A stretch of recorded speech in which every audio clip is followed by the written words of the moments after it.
VIT triple E 2026 के लिए यहाँ पे मैं कुछ लास्ट टाइम के लिए आपके लिए स्पीड बूस्टर ट्रिक्स लेके आया हूँ, जिसके थ्रू अगर आप एक अच्छा स्कोर जो है यहाँ पे VIT ट्रिपल ई में एम कर रहे हैं तो उसको आप अचीव कर पाएंगे।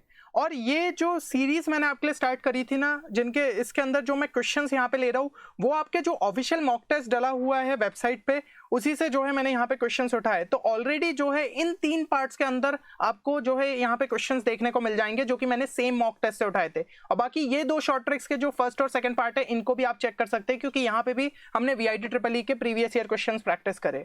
तो ये 5 जो वीडियोस है, अगर आपने चेक नहीं किए तो इस वीडियो के बाद उनको जरूर से चेक करना, आपको फायदा देखने को मिलेगा। अब जैसा कि मैं आपको बता रहा हूँ कि यहाँ पे जो है मॉक टेस्ट के मैंने आपके क्वेश्चंस करे, और आज के पार्ट में भी हम जो है सेम यहाँ पे इसी मॉक टेस्ट के और क्वेश्चंस देखेंगे। तो इंक्लूडिंग टुडेस वीडियो टोटल अपन जो है यहाँ पे मैथ्स के 17 क्वेश्चंस जो है सीरीज के अंदर देख चुके, और ये हो जाएगा कि भाई ये सब क्वेश्चंस हमने काफी सेकंड्स के अंदर सॉल्व करे थे। आपको मैंने ये भी बताया था कि कितना लेंथी उनके अप्रोचेस थे, तो हमने कितना स्मार्ट तरीके से वर्क करा था। तो ऐसी चीजें जो है आपको एग्जाम के टाइम पे अप्लाई करते हुए आनी चाहिए। अगर आपको बहुत ज्यादा सब्जेक्ट नॉलेज नहीं भी है तो भी इन क्वेश्चंस को आप यहाँ पे अटेम्प्ट कर सकते थे, ये आपने पिछले पार्ट से यहाँ पे जाना ही होगा। और थोड़े बहुत अगर डायरेक्ट फॉर्मूलास आपको यहाँ पे पता थे तो आप आराम से जो है 90 to 100 का स्कोर यहाँ पे मैथ सेक्शन के अंदर निकाल लेते। और फिर जितना ज्यादा आपको बेटर सिलेबस यहाँ पे अच्छे तरीके से कवरेज है, उतना बेटर आप जो है मैथ्स के अंदर स्कोर कर सकते थे। एंड अगर आप जो है यहाँ पे लास्ट टाइम पे थोड़ा सा और अपने स्कोर के अंदर एक अच्छा लेवल पे बूस्ट चाहते हैं, तो we have launch VIT triple E 2026 tricks plus booster course which is available on our website www.10qchallenge.in। It includes aptitude and English video lectures. तो भाई ये सेक्शन काफी इंपॉर्टेंट हो जाता है। And also special short tricks have been covered, जैसे कि आपको इन सीरीज के अंदर देखने को मिला। सिमिलर जो है यहाँ पे कई सारी आपको स्पेशल शॉर्ट ट्रिक्स देखने को मिलेगी। Mode of teaching has been kept English so that there is no language barrier for any kind of students. Exclusive question bank is also available, जो कि लास्ट टाइम पे आपको काफी VIT ट्रिपल ई relevant questions की practice करा देता है, और 5 फुल लेंथ मॉक टेस्ट भी मिल जाते हैं। एंड यहाँ पे शॉर्ट नोट्स आपको सभी PCM यूनिट्स के प्रोवाइड किए गए। तो अभी अगर आप जो है यहाँ पे VIT BT 26 जो है कूपन कोड अप्लाई करते हो तो ये कोर्स सिर्फ आपको 999 में देखने को मिल जाएगा।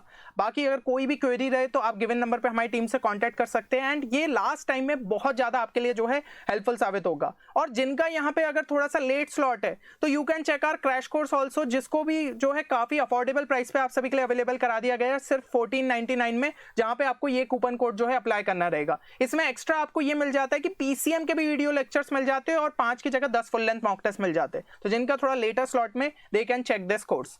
अब जो सबसे पहली चीज हम यहाँ पे देखेंगे अपनी trick, that is reverse engineering. देखो भाई ये कई सारे क्वेश्चंस में आपकी अप्लाई हो सकती है।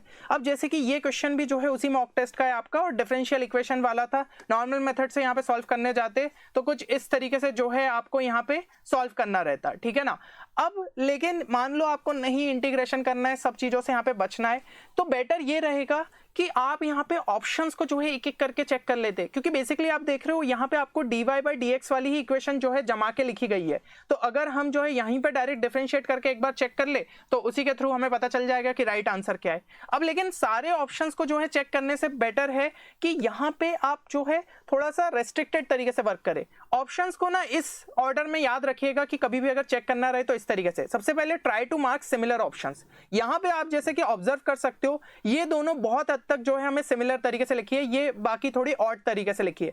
तो मोस्टली इन दोनों में से कोई एक आंसर हो सकता है। हम एक फाइनल चेक तो देंगे ही, लेकिन अभी क्या है हम किस ऑप्शन को पहले चेक करें उसके लिए तरीका समझ रहे हैं। तो अब इन दोनों में से फिर दूसरी स्टेप आपकी ये रहेगी, some portion is getting repeated in 2 और more than 2 options then that should be considered. तो यहाँ पे आप जो है क्लियरली देख रहे हो 10c-x और 10c-x जो है यहाँ पे रिपीट हो रहा है, बाकी cot c-x तो एक ही ऑप्शन में।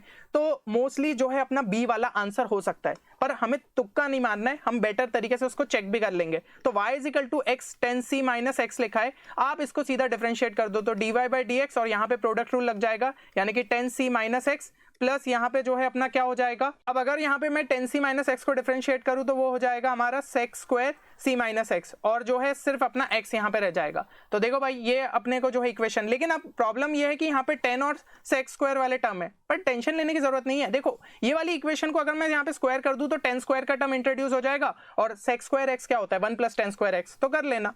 तो यहाँ पे सिंपली ये x² और 10² वाले टर्म को लिख दिया अपन ने sec² x - 1, है ना।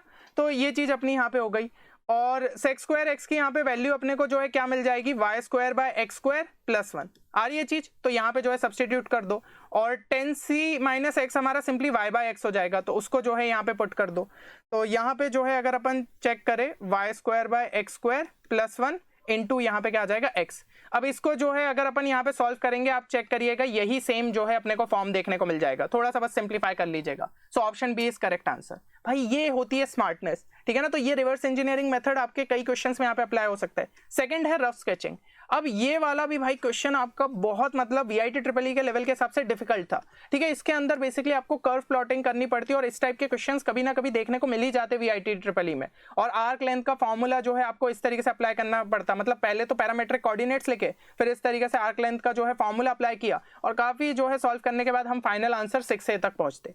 लेकिन बेटर यहाँ पे तरीका क्या हो सकता था, देखो सबसे पहले तो क्योंकि a वेरिएबल है तो हम उसको अपने कन्वीनियंस के लिए a इक्वल टू 1 लेके चल लेते, क्योंकि आंसर जो है बदलेगा नहीं। तो x की पावर 2/3 प्लस y की पावर 2/3 इक्वल टू 1। अब अगर मैं इसका थोड़ा सा रफ सा स्केच समझने की कोशिश करूं तो मैं शायद आंसर तक पहुंच सकता हूं। अब यहाँ पे जो है कुछ पॉइंट्स तो आपको बहुत क्लियरली दिख रहे हैं कि भाई ये 1 हो जाए और ये यहाँ पे 0 हो जाए, तो यहाँ पे जो है 1 + 0 हमें 1 मिल जाएगा, फिर एक यहाँ पे 0 और 1 यहाँ पे मिल सकता है। फिर ऐसे ही जो है अगर आप सोचो तो -1 और 0 भी हो सकता है, क्योंकि -1 का पहले स्क्वायर क्या हो जाएगा 1 और उसका क्यूब रूट भी 1 हो जाएगा, और ऐसे ही यहाँ पे 0 पे तो वो 0 ही रहेगा, तो ये भी मिल रहा है, और ऐसे ही 0 और -1, मतलब ये 4 पॉइंट्स तो आपके पक्के आ गए। तो यहाँ पे जो है इस तरीके से आपके वो चारों पॉइंट्स आ गए। और थोड़ा सा जो है आप अगर यहाँ पे समझने की कोशिश करो कि भाई देखो इसके आगे मैं कोई 2 वैल्यू लूंगा, जैसे कि यहाँ पे डाला तो 4 की पावर 1/3, और ये भाई फिर नेगेटिव तो हो नहीं सकता क्योंकि यहाँ पे पावर 2 एक इवन तो डाला है, तो वो तो 1 से बड़ा हो जाएगा, जो कि पॉसिबल है ही नहीं, समझ रहे हो ना। तो इसलिए हम आगे की कोई वैल्यू नहीं ले पाएंगे, यहीं पे जो है अपना कर्व बनेगा। तो मोस्टली जो अपना कर्व है वो इधर ही अपने को इस तरीके से जो है देखने को मिलेगा, क्योंकि ये 4 पॉइंट्स भी तो उस कर्व पे जो है लाई करेंगे। तो इसकी जो है अगर अपन लेंथ निकालने की कोशिश करें, मैं तो अभी के लिए अगर इसको स्ट्रेट लाइन भी कह दूं तो क्योंकि ये 1 यूनिट के, तो ये √2 हो गया, तो टोटल यहाँ पे लेंथ करे तो सभी इक्वल साइड्स के हो जाएंगे, मतलब 4√2, और √2 की वैल्यू कितनी होती है हमारी 1.41, तो ये हमारा जो है अप्रोक्सीमेट 5.64 के आसपास आ रहा है। और ऑप्शंस में इज इक्वल टू 1 डाले तो ये 6 आ रहा है, मतलब इसी के पास रहेगा। तो एग्जैक्ट स्ट्रेट लाइन नहीं हो सकता है, थोड़ा सा इस टाइप से जो है हमें कर्व देखने को मिले, और ऐसा ही जो है हमें कुछ कर्व देखने को मिलता है। तो समझ में आ रहा है भाई, ये होता है थोड़ा सा अगर रफ स्केचिंग अपनी सही से हो जाए तो अपन आंसर और इजीली निकाल सकते हैं। ऐसे ही जो है कॉमन सेंस आप रफ स्केचिंग करते हुए कर सकते हो, जैसे कि भाई fx = x² देके रखा था, पूछा था 1 है कि आपका नहीं है ना, तो क्लियरली आपको जो है ये सिंपल सा पॉइंट पता रहना चाहिए। 1 के लिए चेक करना है तो x एक्सिस के पैरेलल लाइन ड्रॉ कर दो, अगर एक से ज्यादा पॉइंट पे काटे देन इट इज मैनी 1, तो भाई 1 तो है नहीं। और ऑन टू में यहाँ पे क्या हो जाएगा, क्योंकि भाई आपको कोडोमेन क्या देके रखिए, set of all real numbers, जबकि हम रेंज देख रहे हैं कि नेगेटिव नंबर तो हो नहीं सकता, तो कोडोमेन जो है वो हमारी यहाँ पे क्या है, ग्रेटर देन रेंज है, यानी कि नॉट इक्वल है। तो भाई सीधी सी बात हो जाएगी कि ये हमारा जो है ऑन टू भी नहीं होगा, मतलब नाइदर 1 नॉर ऑन टू। तो भाई ये भी अपन स्केचिंग के थ्रू बहुत इजीली कर सकते थे। फिर पॉइंट ऑफ सिमेट्री अगर हम जो है यहाँ पे समझे, ये भी बहुत इंपॉर्टेंट आपका यहाँ पे कॉन्सेप्ट हो जाता है, जहाँ पे आपको फॉर्मूला शायद अप्लाई ना करना पड़े। अब यहाँ पे एक्स कोऑर्डिनेट जो है आपको बोला गया था on the line joining the 2 points, एक है 2,2,1 और दूसरा है हमारा 5,1,-2, ठीक है। तो इसका जो यहाँ पे एक पॉइंट है ऑन द लाइन जॉइनिंग, वो हमारा एक्स कोऑर्डिनेट उसका क्या है 4, आपके फिर बाकी 2 कोऑर्डिनेट्स यहाँ पे नहीं दिए, तो ये पॉइंट कहीं पे यहाँ पे लाई कर रहा है, तो उसका जो है z कोऑर्डिनेट पूछा है। तो बेसिकली ये m/n के रेशियो में डिवाइड होगा, आपको सेक्शनल फार्मूला के थ्रू m और n की वैल्यू निकालनी पड़ेगी, फिर आप z कोऑर्डिनेट निकालोगे। लेकिन ये सब करने की जरूरत नहीं, अगर आप एक चीज थोड़ा सा यहाँ पे कॉमन सेंस वाली समझो। देखो 2 और 5 पॉइंट्स दिया है, ठीक है, और ये वहां पे जो है x कोऑर्डिनेट उसके बीच में यहाँ कहीं पे मिल रहा है 4 पे, ठीक है। तो बेसिकली यहाँ पे क्या हो रहा है, इसके बीच में 2 नंबर आते और यही नंबर जो है अपने को यहाँ पे देखने को मिल रहा है, मतलब टोटल इसके बीच में जो है 3 का डिफरेंस था। अब यहाँ पे अगर हम z वाले को देखें 1 और -2, यहाँ पे भी हम एग्जैक्टली नोटिस करेंगे कि आपका एक 0 रहेगा और एक -1, यहाँ पे भी जो है उतनी ही इक्वल स्पेसिंग अपन को देखने को मिल रही है। तो क्योंकि ये एक जस्ट इसके बगल वाला पॉइंट आया तो इसके ही बगल वाला आना चाहिए, क्योंकि फॉर्मूला तो आपका सेक्शनल वाला वैसे ही लगता है ना कि m इंटू जो आपका x कोऑर्डिनेट है प्लस यहाँ पे जो है n इंटू आपका जो x कोऑर्डिनेट है डिवाइडेड बाय m + n, तो वही जो है z केस में भी रहेगा। तो इस तरीके से हम कह सकते हैं सीधा आंसर जो है हमारा -1 रहेगा। समझ रहे हो? तो भाई ये होता है कि हम थोड़ा सा यहाँ पे स्मार्टनेस दिखा रहे हैं और क्वेश्चंस को और जल्दी सॉल्व कर ले रहे एक बेसिक ऑब्जर्वेशन से। तो ये होती है पावर ऑफ सिमेट्री कि भाई अगर इस तरीके से मान लो यहाँ पे ऐसे कुछ नंबर्स चेंज हो जाते कि भाई गैपिंग बढ़ जाती, तो अपन फिर यूनिटरी मेथड से थोड़ा सा सोच के कर लेते कि यहाँ पे क्या रहेगा। आपको फॉर्मूला अप्लाई करने की फिर जरूरत नहीं पड़ेगी। समझ रहे इस चीज को? चलिए नेक्स्ट यहाँ पे सेट एनालॉजी। देखो कभी कभी रहते हैं कुछ क्वेश्चन हमारे लिए काफी टफ पड़ जाते हैं, लेकिन आपने पहले अगर कोई टाइप का क्वेश्चन किया है तो उससे थोड़ा सा एनालॉजी सेट करने की कोशिश करो। जैसे यहाँ पे बोला गया the volume of the watermelon has an ellipsoid shape. अब देखो एक चीज समझो, इलिप्सॉइड का शेप आप समझ रहे हो कैसा है? जैसा मतलब वाटरमेलन एग्जैक्टली रहता है ना, मतलब कि भाई एलिप्स को अगर मैं जो है 3D में बात करूं, ठीक है, एक और इसको जो है थोड़ा सा यहाँ पे मिल गया तो स्पेयर को चपटा दिया अपन ने एक तरीके से, तो ये अपना जो है एलिप्सॉइड मिल जाता है। तो which can be obtained by revolving an ellipse with major axis आपको 20 सेंटीमीटर देकर रखी और minor axis 10 centimetre about its major axis. ये जो है आपसे यहाँ पे पूछा गया है। अब इसमें हम क्या कर सकते हैं, तो वॉल्यूम पूछा गया है। देखो स्फीयर को ही जो है चपटा करके ये करा गया है। आपको याद होगा कि एरिया ऑफ एलिप्स क्या होता है? एरिया ऑफ एलिप्स होता है हमारा पाई ए बी, जबकि सर्कल का एरिया जो है हमारा कितना होता है? पाई आर स्क्वायर। तो बेसिकली एलिप्स में जो है हमारे मेजर एक्सेस और माइनर एक्सेस वाले यहाँ पे जो है दोनों डिफरेंट रहते हैं, जबकि रेडियस जो है सर्कल में सेम रहता है। तो फॉर्मूला आपको जो है सिमिलर सा ही देखने को मिल रहा है, ठीक है, बहुत हद तक कि भाई आर स्क्वायर की जगह ए बी हो गया। तो ऐसे ही आप एक एनालॉजी सेट कर सकते हो कि भाई देखो वॉल्यूम ऑफ स्फीयर हमारा क्या होता है? 4/3 पाई आर क्यूब। तो जो हमारा यहाँ पे वॉल्यूम ऑफ एलिप्सॉइड होगा उसमें भी फिर यहाँ पे ये कांस्टेंट वाला टर्म तो जो है चेंज नहीं होगा, वो कितना रहेगा? 4/3 पाई ही रहेगा। अब ये आर क्यूब वाला जो है, क्योंकि यहाँ पे 3 पैरामीटर है, तो आपका ये हो सकता है या तो ए बी इंटू ए हो जाए या फिर जो है ए बी इंटू बी हो जाए। तो दोनों एक बार जो है करके चेक कर लो, जो भी आपका ऑप्शन से मैच कर जाए वो सही आंसर रहेगा। क्योंकि देखो वैसे ही थोड़ा सा एक कॉम्प्लिकेटेड ये फॉर्मूला जो कि जनरली स्टूडेंट्स नहीं पढ़ते, तो कहीं ना कहीं आपको इस तरीके से कुछ एनालॉजी ही सेट करके ये क्वेश्चन आप इजीली सॉल्व कर लेते। तो अगर मैं पहले तरीके से जाऊं तो 4/3 पाई इंटू मेजर एक्सेस हमारी 20 सेंटीमीटर देके रखी, तो ये 2a के बराबर रहता है, जबकि मुझे यहाँ पे a ही डालना है, तो वो 10 हो जाएगा। और ये हमारा 2b के बराबर रहता है, मतलब b हमारा कितना हो जाएगा? 5 हो जाएगा। तो ये टोटल कितना आ रहा है? 50 इंटू 4 200 पाई/3।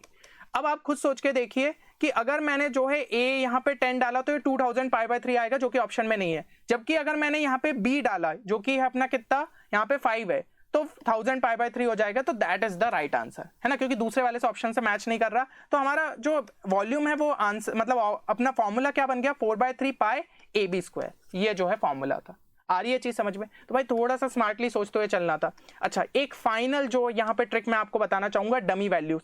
ये भी हमारा कई जगह अप्लाई हो जाता है। जैसे कि यहाँ पे बोला ABC नॉन कोप्लेनर है, नॉन जीरो वेक्टर है, सच दैट यहाँ पे आपको स्केलर ट्रिपल प्रोडक्ट देके रखा है। फिर आपको ये एक दूसरा स्केलर ट्रिपल प्रोडक्ट पूछा है, A cross B, B cross C और C क्रॉस A, ठीक है। इसका जो भी यहाँ पे वैल्यू आएगी उसका आपको क्या करना है? स्क्वायर करना है। ये इस तरीके से, वहां पे शायद क्वेश्चन में जो है कॉमा गलत डाल दिए थे, तो इस तरीके से जो है आपका बनना था।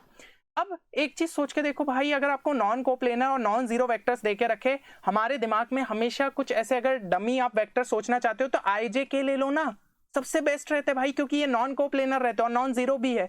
लेकिन यहाँ पे अगर जो है इस प्रॉपर्टी को अपन को सेटिस्फाई करना है कि उनका स्केलर ट्रिपल प्रोडक्ट जो है आपका इक्वल टू 3 रहे, तो वो IJK से तो नहीं मिलेगा, क्योंकि I dot J cross K से हमारा क्या हो जाएगा? यहाँ पे I डॉट I, मतलब कि ये कितना आ जाएगा? 1। तो 3 चाहिए हमें। तो आप एक काम करिए कि इसको जो है 3i कर दो। अब जो है चीजें हो जाएगी सेट कि J क्रॉस K अपना क्या हो गया? I, तो 3i डॉट I कितना हो जाएगा? Equal to 3। तो भाई ये अपने जो है ये वेक्टर्स अज्यूम कर लो, और इसकी जगह अगर यही चीज डाले तो 3i क्रॉस J हमारा जो है कितना मिल जाएगा? 3k। फिर B क्रॉस C यानी कि J क्रॉस K हो जाएगा हमारा I, और अपना जो है फिर यहाँ पे C क्रॉस A मतलब कि K क्रॉस 3i अपना जो है कितना हो जाएगा? यहाँ पे 3j। आ रही है चीज समझ में? अब जो है इसका यहाँ पे अपने को फिर अगर जो है स्केलर ट्रिपल प्रोडक्ट अगर अपन निकाले तो 3k dot I cross 3j, तो I क्रॉस 3j कितना हो जाएगा? यहाँ पे 3k, तो 3k डॉट 3k यानी कि 9। अब यहाँ पे जो है 9 का स्क्वायर करना था, वो कितना हो जाएगा? 81। तो option B is the right answer. समझ रहे हो? तो भाई इस तरीके से डमी वेरिएबल्स हमारे लिए काफी ज्यादा जो है आसान हो जाते हैं और सॉल्व करना हमारे लिए जो है बेटर तरीका हो जाता है। तो ये तरीके की ट्रिक्स अगर आप जो है यहाँ पे एग्जाम में लगाओगे तो बहुत सारे जो है आप मार्क्स यहाँ पे गेन कर सकते हो। होपफुली इस सीरीज से आपको यहाँ पे फायदा हुआ होगा। अगर आप चाहते हो कि मैं और भी जो है आपके लिए यहाँ पे कवर करूँ तो डू लाइक दिस वीडियो। अगर जो है हम यहाँ पे 500+ लाइक्स के आसपास पहुंचते तो हो सकता है मैं आपके लिए एक और वीडियो यहाँ पे रिलीज कर दूं। चलिए मिलते हैं नेक्स्ट वीडियो में, तब तक के लिए take care and good bye.